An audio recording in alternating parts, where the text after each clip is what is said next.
తాకట్లో ఉన్న బంగారాన్ని విడిపించి ఆ రోజున మార్కెట్ ధర కట్టి మిగిలిన డబ్బును మీకు అందిస్తుంది కొమ్మూరి గోల్డ్. ప్రస్తుతం మనం తెలంగాణ ఛత్తీస్గఢ్ సరిహద్దులు ఉన్నాం. ఇక్కడ చూస్తుంటే మీకు వెనక్కి కనిపిస్తుంది కర్రెగుట్టలు. ఈ కర్రెగుట్టలే మావోయిస్టు పార్టీ ఈరోజు తుడిచిపెట్టిపోవడానికి ప్రధాన కారణంగా నిలిచాయనేది చాలా చెప్పొచ్చు. ఎందుకంటే ఇక్కడున్న ఆదివాసీలు కర్రెగుట్టలకు వెళ్ళి కర్రలు కొట్టుకొస్తున్న వాళ్ళలో ఆయనకి వాళ్ళు పెట్టిన బ్లాస్ట్ అవ్వడం, అందులో ఆ వ్యక్తి చనిపోవడంతో పోలీసులతో పాటు గవర్నమెంట్ దీని మీద ఫోకస్ చేసింది. అంటే ఛత్తీస్గఢ్లో ఉన్న మావోయిస్టులు అందరూ కూడా ఈ కర్రెగుట్టలో తలదాచుకున్నారు కాబట్టి కర్రెగుట్టలు ఆపరేషన్ స్టార్ట్ చేయాలని కేంద్ర ప్రభుత్వం ఒక నిర్ణయం తీసుకుంది. దాంతో ఆపరేషన్ కర్రెగుట్టలకి సిఆర్పిఎఫ్కి ఇచ్చారు. ప్రస్తుతం మనం ఇక్కడ మొమ్మనూరు క్యాంప్ దగ్గర ఉన్నాం. ఇక్కడ కనిపిస్తున్న కర్రెగుట్టలకి సిఆర్పిఎఫ్లు దాదాపు పూర్తిగా తుడిచిపెట్టడం కాకుండా మనుషులు కూడా వెళ్ళలేని ఆ ప్రాంతానికి రోడ్డు వేసి చక్కగా రోడ్డు కూడా వేశారు. ఆ రోడ్డు వేసిన తర్వాత సిఆర్పిఎఫ్లతో పాటు కోబ్రా టీం, అదేవిధంగా ఛత్తీస్గఢ్, జార్ఖండ్, ఏఓబి అన్ని టీములు కూడా లోపలికి వెళ్ళడం, మావోయిస్టు పార్టీకి అడ్డాగా ఉన్న కర్రెగుట్టలు పూర్తిగా కొలాప్స్ అయిపోయాయి. ఇప్పుడు ఆ ప్రాంతం అంతా కూడా టూరిజం డెవలప్మెంట్ మీద ఎక్కువగా చూపిస్తుంది. అంటే వీటన్నిటికి కారణం తీసుకుంటే ఈ ఆపరేషన్ సక్సెస్ అవ్వడానికి సిఆర్పిఎఫ్ఏ ప్రధానంగా కనిపిస్తుంది. అసలు రోడ్డు వెలిగేశారు, పైన ఉన్న వాళ్ళు ఏ విధంగా ఉన్నారు, పైనున్న ఆదివాసీలు రోడ్డు వేసిన తర్వాత వాళ్ళ ఫీలింగ్స్ ఏంటి, ఈ రోడ్డు వేయడానికి సిఆర్పిఎఫ్లు తీసుకున్న ఛాలెంజ్ ఏంటి అనే విషయం మనం పైకి వెళ్ళి పోవాలన్న ఈ రోడ్. దాంతో సిఆర్పిఎఫ్ కొంచెం రిస్క్ తీసుకొని ఈ రోడ్డు వేశారు. మనం చూస్తున్నాం కింద కనిపిస్తున్న క్యాంప్ నుంచి పైకి వచ్చాం. దాదాపు 27 కిలోమీటర్ల రోడ్డుకి ఇప్పటి వరకు 8 కిలోమీటర్ల వరకు వేశారు. ఇదంతా కూడా వ్యాలీ కనిపిస్తుంది. ఈ వ్యాలీ అవతల మనకి ఒక వాటర్ ఫాల్స్ ఉంటాయి, చాలా బాగుంటుంది అంటున్నారు. ఇది కేవలం ఎండాకాలం కాకుండా వర్షాకాలం కానీ అదేవిధంగా మన వింటర్లో వస్తే అద్భుతంగా ఉంటుంది. ఇది మరో ఊటీలా కనిపిస్తుంటుంది, అంత చక్కటి ప్లేస్. మావోయిస్టులు వెళ్ళిపోయిన తర్వాత కూడా ఈ తెలంగాణ ప్రభుత్వం దేని మీద ఫోకస్ చేసి ఇక్కడ టూరిస్ట్ డెవలప్ చేస్తే తెలంగాణ ప్రభుత్వంలోకి మరో మణిహారం అవుతుంది కర్రెగుట్టలు. ఇక్కడ మనకు కనిపిస్తున్న వ్యాలీస్ కనిపిస్తాయి, పచ్చని చెట్లు ఉంటుంది, చుట్టూ పచ్చడి అడవి ఉంటుంది. ఇవన్నీ రావాలంటే భవిష్యత్తులో మంచి ఒక మణిహారం రావాలంటే సిఆర్పిఎఫ్ చేసిన ఈ రోడ్డే ప్రధానం కనిపిస్తుంటుంది. ఈ రోడ్డు వేయడానికి కూడా వాళ్ళు పడ్డ కష్టం అంతా ఇంత కాదు. వాటర్ కూడా దొరకని ప్రాంతంలో, మనుషులు కూడా రాని ప్రాంతంలో ఇక్కడ రోడ్డు వేయడానికి వీళ్ళు ఒక మిషన్గా తీసుకొని, అంటే సిఎస్ఓ దగ్గర నుండి కింద కానిస్టేబుల్ వరకు దీనికి ఒక ఆపరేషన్గా తీసుకొని చేపట్టే తొందరగా ఈ రోడ్డు కంప్లీట్ అయింది. అదేవిధంగా పోలీస్ క్యాంపులు కూడా పైకి వచ్చాయి. ఇప్పుడు ఇక్కడ నుంచి తీసుకుంటే తెలంగాణ గవర్నమెంట్ ఎంతవరకు ఉందో అంతవరకు తెలంగాణ రాష్ట్రం వెళ్ళి కొంచెం ముందుకెళ్తే ఛత్తీస్గఢ్ కనిపిస్తుంది. ఇక్కడ పైన పామేర కానీ మరికొన్ని విలేజెస్ కనిపిస్తాయి. అక్కడ ఉన్న పరిస్థితి ఏంటి, అక్కడ ప్రజలు ఏ విధంగా ఉన్నారు, రోడ్డు వేసిన తర్వాత వాళ్ళకు వచ్చిన బెనిఫిట్స్ ఏంటి, వాళ్ళ ఫీలింగ్స్ ఏంటో కర్రెగుట్టలకు వెళ్ళే దారిలో ఉన్నాం. కర్రెగుట్టలకు వెళ్ళేటప్పుడు పోలీసులు వస్తారని ముందే ఊహించిన మావోయిస్టులు ఇక్కడికి వాళ్ళు మందుపాతలు పెట్టారు. 1 కాదు 2 కాదు, దాదాపు 8 నుంచి 10 వరకు దారి పొడుగునా పెట్టారని పోలీస్ దగ్గర ఉన్న ఎక్విప్మెంట్ చెప్తుంది. ఇప్పుడు మన కింద ముమ్ముల నుంచి బయలుదేరుతున్నప్పుడు ఫస్ట్ ఇక్కడ చూస్తున్నాం, ఈ చెట్టు దగ్గర ఒక ల్యాండ్ మైనర్ ఉండేది. వాళ్ళకు దానికి గుర్తుగా ఒక ఖాళీ పెట్రోల్ సీసా పెట్టడం, ఖాళీ సీసాలు కట్టి ఇక్కడ ల్యాండ్ మైనర్ పెట్టడం. అంటే పోలీసులు ఈ విధంగా ఈ సైడ్ నుంచి వస్తే ఇక్కడ బ్లాస్ట్ చేస్తే వెంటనే వాళ్ళు చనిపోతారు, ఇక్కడ మిస్ అయితే ఇంకో దగ్గర అనే ఉద్దేశంతో వాళ్ళు ఇక్కడ ల్యాండ్ మైనర్ పెట్టినట్టుగా రికార్డ్స్ చెప్తున్నాయి. కానీ ఎప్పుడైతే పోలీసు అప్పర్ హ్యాండ్ వచ్చిందో ల్యాండ్ మైనర్స్ అన్నీ కూడా, అంటే మందుపాతలు అన్నీ కూడా తీశారు. ఇది మెయిన్ ప్రాబ్లం అనేది ఇక్కడ నుంచి స్టార్ట్ అయింది. అంటే ఇప్పుడు రోడ్డు వచ్చింది కానీ రోడ్డు కూడా లేని ప్రాంతంలో సిఆర్పిఎఫ్లు వస్తున్నప్పుడు ఈ ప్రాంతాలు దాదాపు 10 వరకు కనిపిస్తుంటాయి. మన కింద నుంచి ఉంటాయి, ఇక్కడ కూడా ల్యాండ్ మైనర్ ఉంది. ఇప్పుడు మనం ప్లేస్ చూస్తున్నాం, ఈ ప్లేస్లో అంతా కూడా తీసిన తర్వాత ఖాళీ ప్లేస్ కనిపిస్తుంది. ఇక్కడ మందుపాత్ర పెట్టడానికి వాళ్ళు గుర్తుగా ఈ చెట్టు ఉంది, ఈ చెట్టుకి ఖాళీ సీసా కట్టి ఉండేదనే విషయాన్ని పోలీసులు దొరికిస్తున్నారు. ఇంకా ముందుకెళ్ళిన కొద్ది ఇంకా చాలా మనకు కనిపిస్తుంటాయి. అవన్నీ కూడా దాదాపు 10 వరకు మందుపాత్రలు వెలికి తీస్తామని పోలీసులు చెప్తున్నారు. ఇంకా పైన పామూరులో ఎలాగుందో ఒకసారి చూద్దాం.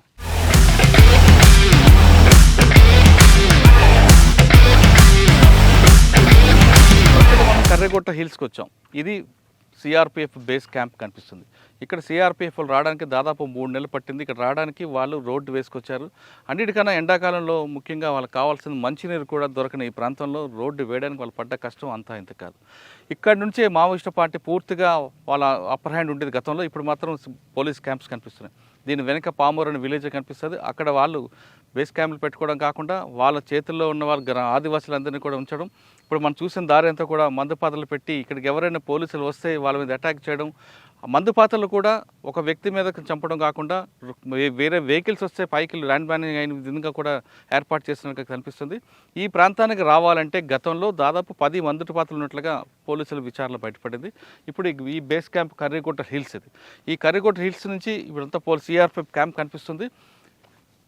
ఇది ఎఫ్ఓబి పామరు. ఈ పామరు నుంచి వాళ్ళు ఆదివాసీల కోసం రోడ్డు వేయడమే కాకుండా సిఆర్పిఎఫ్ వాళ్ళు ఇక్కడ దీనికి ప్రత్యేకంగా ఒక ఫోకస్ పెట్టారు. అంటే వాళ్ళకి కావాల్సిన నీడ్స్ అంటే వాటర్ కానీ మిగతా విషయాలు కూడా సిఆర్పిఎఫ్ స్వయంగా చేయడం, వాళ్ళకి ఆదివాసీలకి ప్రత్యేకంగా గిఫ్ట్లు ఇవ్వడం, వాళ్ళకి కావాల్సిన మెడిసిన్ ఏర్పాటు చేయడం, ఇవన్నీ కూడా సిఆర్పిఎఫ్ చేస్తుంది. అంటే సిఆర్పిఎఫ్ అనేది కేవలం అది ఫోర్స్ అనేది కాదు, అది సోషల్ సర్వీస్ కూడా చేస్తుందానికి ది బెస్ట్ ఎగ్జాంపుల్ పామరు. ఇప్పుడు ఈ ప్రాంతంలో పోలీసులు ఎంతమంది ఉన్నారు, దీని తర్వాత వాళ్ళు ఇక్కడ అడాప్ట్ చేసుకున్న గ్రామాల్లో ఏ విధంగా ఆదివాసులకి వాళ్ళు సహాయపడుతున్నారనే విషయం మనం చూద్దాం. ఇప్పుడు మనతో అంతా కూడా ఈ ఫోర్స్ కనిపిస్తుంది. ఈ ఫోర్స్ అంతా వెహికల్స్ అని వచ్చాయి. ఎవరైనా ఒకవేళ రావాలని దీని మీద ఫోర్స్ మీద దాడి చేయాలనుకుంటే 24/7 వాళ్ళ మీద అటాక్ చేయడానికి రివెంజ్ అంటే వాళ్ళు చేయడానికి రెడీగా ఉన్నారు. ఇప్పుడు కేవలం వెహికల్సే కాకుండా ఈ విలేజ్లకు వెళ్ళడానికి వాళ్ళకి టూ వీలర్స్ మీద కూడా వెళ్ళి అంటే ఇంటీరియర్గా వెళ్ళడానికి వెహికల్స్ వెళ్ళడానికి ప్రాంతం కూడా 2 వీలర్స్ మీద వెళ్ళి అక్కడ ఉన్న ఆంబుష్ కానీ ఉంటే తప్పించడానికి కూడా వీళ్ళు రెడీ చేసుకుంటే తెలుస్తుంది. ఇప్పుడు మనం చూస్తున్నాం వీళ్ళందరూ కూడా రూల్ కాల్ తీసుకున్నారు. వీళ్ళంతా కూడా రెడీ కనిపిస్తున్నారు. వీళ్ళందరూ కూడా ఎక్కడైనా సరే ఎనీ టైం యుద్ధానికి సిద్ధంగా ఉన్నట్లుగా. Welcome to I dream. ప్రస్తుతం మనం కర్రీగుట్టలో ఉన్నాం. కర్రీగుట్టలో అనగానే ఒకప్పుడు మావోయిస్టు పార్టీకి అడ్డా. ఇక్కడ కొండపల్లి సీతారామయ్య గారు కూడా మావోయిస్టులకు ఎప్పటికైనా కర్రీగుట్టలో సేఫ్ ప్లేస్ అంటూ గతంలో చెప్పేవారని కొంతమంది అంటుంటారు. ఇటువంటి కర్రీగుట్టల్లో ఒకవైపు ఛత్తీస్గఢ్, మరోవైపు జార్ఖండ్, ఒకవైపు ఆంధ్రప్రదేశ్, ఒకవైపు తెలంగాణ, అన్ని ప్రాంతాలకు సంబంధించిన మావోయిస్టులందరూ కూడా ఇక్కడే వచ్చారు. ఎందుకంటే ఆపరేషన్ కగార్ స్టార్ట్ అయిన తర్వాత వాళ్ళకి ఎక్కడికి వెళ్ళాలో ఎక్కడ రిట్రీట్ రావాలో తెలియక కర్రీగుట్టలో సేఫ్ ప్లేస్కి వచ్చారు. కొండ మీద రావడం కంటే సముద్ర మట్టా నుంచి 350 మీటర్ల హైట్లో ఉన్న పైకి వచ్చిన తర్వాత కంప్లీట్గా సేఫ్ ప్లేస్. చుట్టూ ఆదివాసులు ఉంటారు. వాళ్ళు పోలీసులు కానీ రాకుండా చుట్టూ మందుపాతలు పెట్టిస్తారు. ఇక్కడికి వచ్చిన తర్వాత హ్యాపీగా ఉండొచ్చు అన్న ఉద్దేశంతో ఛత్తీస్గఢ్ అంటే దక్షిణ బస్తార్ నుండి ఇటువైపు వచ్చారు. కిందకి వెళ్తే మనకి కర్రీగుట్ట ఛత్తీస్గఢ్ కనిపిస్తుంది, మరోవైపు బీజాపూర్, సుక్మా అన్ని ప్రాంతాలు ఉంటాయి. ఈ ప్లేస్లో వచ్చిన తర్వాత వాళ్ళు చుట్టుపక్కల నుంచి పోలీసులు ఎవరు రాకుండా మందుపాతలు పెట్టి కూర్చున్నారు ఇక్కడ. కానీ ఒక వ్యక్తి చెట్లు కట్టెలు కొట్టుకోవడానికి వచ్చిన వ్యక్తికి ఆ మందుపాతలు తగిలి బ్లాస్ట్ అవడం, పేలిపోవడంతో వాళ్ళు ఇక్కడికి వచ్చారు అనే విషయాన్ని వాళ్ళు చెప్పకనే చెప్పారు. అటువంటి పరిస్థితుల్లో కేంద్ర ప్రభుత్వం ఆపరేషన్ కగార్ స్టార్ట్ చేసింది. ఆపరేషన్ కగార్ స్టార్ట్ చేసిన తర్వాత ఫస్ట్ మావోయిస్టు పార్టీకి పెట్టిన కోటైన కర్రీగుట్టల మీదే ఎక్కువగా ఫోకస్ చేశారు. కానీ కర్రీగుట్టలకు వెళ్ళడానికి ఒక రోడ్డు కానీ ఎలాంటి సదుపాయం లేని ప్లేస్లో ఆపరేషన్ని ఈ మిషన్ని సిఆర్పిఎఫ్ వాళ్ళు టేకప్ చేశారు. సిఆర్పిఎఫ్ టేకప్ చేసిన తర్వాత ఈ ప్రాంతం రావడానికి రోడ్డు వేసారు, కానీ వాటర్ ప్రాబ్లమ్స్ చాలా ప్రాబ్లమ్స్ ఫేస్ చేశారు.